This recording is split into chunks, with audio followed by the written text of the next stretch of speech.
Why does it matter whether a situation is an armed conflict or not? International humanitarian law, the laws of war, apply only to an armed conflict. They provide plenty of rules of protection, but we have also to admit that they at least tolerate that you deliberately kill people.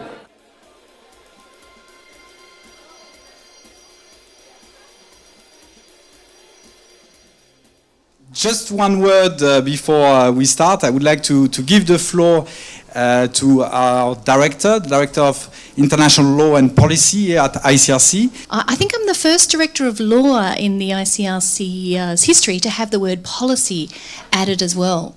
And I think that really shows the desire of the ICRC, where we've always done policy, but to really more deeply engage in the political and engagement in the sense of bringing forward the humanitarian imperative that we find in IHL, that we are so close to and engage with, and putting it through a policy perspective. Staying away from politics, staying away from some of the things that people often associate with policy, but making sure our voice on critical humanitarian issues is loudly heard. And tonight is a really good example of how we take law and policy and the application of a range of principles and reflect on them. Obviously, armed conflict today involves implications that go way beyond traditional borders. And in that sense, it raises formidable questions about the material, the geographical scope, and issues such as the temporal applicability of IHL. And I think we're very fortunate to have such experts on a panel to help us reflect, to think, to maybe ask more questions, but point us in some diverse directions of being able to find more clarity on this at times seemingly complex and increasing complex area. So thank you for the opportunity to address you tonight. I'll pass it back to Vincent. Let me say, add a few words as editor-in-chief of the review. We are having this panel this evening on the scope of the law in armed conflict. This is the same title as our upcoming issue of the review. And tonight we'll discuss with the panelists, among which we have two authors who contributed to this issue of the journal, on this topic, the scope of the law in armed conflict. So the issue is not yet in print, and I wait for this moment because I always appreciate a lot when our issues come out, but it's not a virtual launch because we have the authors, and we have also articles ready, and they are on Cambridge University Press website and on the ICRC website, so most of the articles are already ready online. So let me say briefly just a few words about why we decided to address this topic, which sounds quite dry, scope of application of the law, but it actually hides lots of very urgent issues. We chose to address this topic because looking at policy debates and legal debate, we see that some questions are coming up again and again. Is it permissible to target anyone, anywhere, using armed drones? When does an armed conflict end? Can states apply their own human rights standards when they are involved in an armed conflict abroad? These are a series of questions which come back in the media on a daily basis. And they are very simple questions. It's about when does the law apply, to whom does it apply, who does it protect, where does it apply, on which territory. These are very simple questions, but they require complex answers. And that's what we'll be discussing tonight, the complex answers to these very basic questions in the law. For me, working on this issue, the most pressing question was why? Why do we need the law? And that's the question we need to address when we want to interpret the law. And there, the answer is also, I think there the answer is quite simple. It's to protect the dignity, the life, the properties of the victims of armed conflict. So we are discussing about very concrete issues which are present today in armed conflicts all over the world. Working on this issue also, dealing with the word scope, at first my impression was that the law was defining a kind of narrow space, of protection around which you have unlimited violence.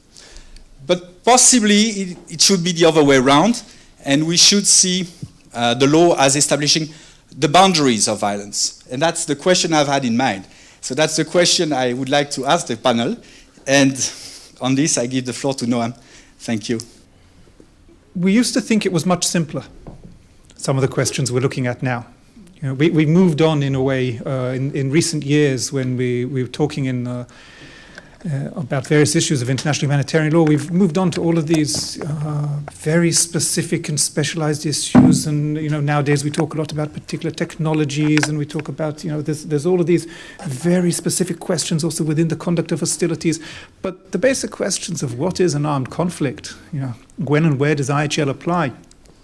My own impression was that at least sort of 10, 20 years ago, we kind of thought we know the answer to that. Instead of things getting clearer with time, they've gotten more and more complicated. And so now when we discuss these issues, we're stuck with questions over the classification of armed conflict and what is an armed conflict. And some of this is because of the so-called war on terror. But it's not only that. It's not only the issue of drones and so on. It's actually, in a way, looking at some of the things that have come up from these types of operations, it's made us realize that things that we were taking for granted earlier are actually not that simple. And I think we might see some examples of that in the discussion. And so there have been more and more efforts in recent years to try and sort some of it out. They haven't so far been completely successful. We had a project at Chatham House a couple of years ago. Yael and I were both part of that, where we produced a book on the classification of armed conflict. But we didn't solve the problems. I mean, honestly, now I think if we were doing it all over again, we'd probably have another 5 chapters on some of the issues that we're touching upon today, where we didn't really even think about too much when we were doing that, and that was just 2-3 years ago. So the questions keep amounting and piling up before we can manage to solve them. It's not just a question of what is an armed conflict. It's also whether conflicts have clearly determined geographical boundaries. Is the applicability of IHL tied to the location of hostilities or not? When does it start? When does it end? We're actually debating some of these, and I think you might find that even on this panel we have different answers to some of these questions. And we don't necessarily agree, and it's not just the academics and the ICRC, and it's amongst states. You have disagreements over the answers to some of these questions. What the panel this evening is going to try and do is hopefully provide some further thoughts to help us move forward with the debate, at least to understand where the debate is, what it is we need to be considering, what are the implications of some of the different answers that are out there to these questions. And well, we have quite a wonderful panel, I must say. Probably, if I had to pick my favourite people in this field to sit on a panel with, this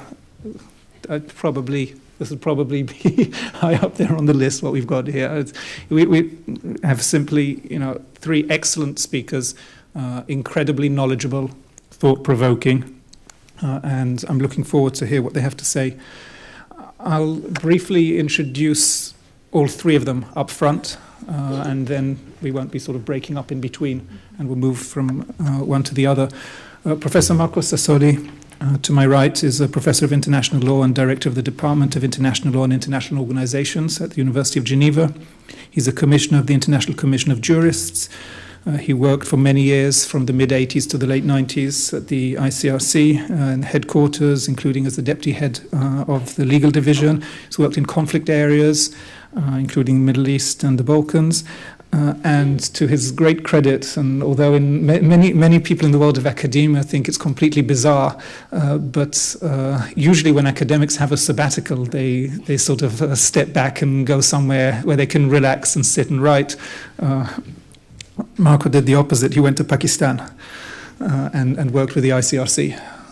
And that just shows the dedication to actually understanding what it is that one writes about. He's also chair of the board of Geneva Call, an NGO that works with non-state armed actors. Anyway, no longer. Okay. I didn't know that. Professor Sassoli is going to talk about the nature and challenges of classification, who gets to classify, what are the criteria for identifying the existence of an armed conflict, international or non-international, and some of the challenges with classifying situations that don't neatly fit into our predetermined criteria. We'll then turn to Jelena Page, who is the Senior Legal Advisor at the ICRC's Legal Division. Within the ICRC, she's responsible for legal and policy issues related to the status and treatment of persons deprived of liberty, and, important for today, to the extraterritorial use of force against non-state armed groups. She's also in charge of a joint initiative being facilitated with the Swiss government aimed at establishing a new IHL compliance system. From 2002 to 2008, she was head of the ICRC's project on the reaffirmation and development of international humanitarian law, and has written and presented extensively on many topics in the area of IHL, human rights, and international criminal law.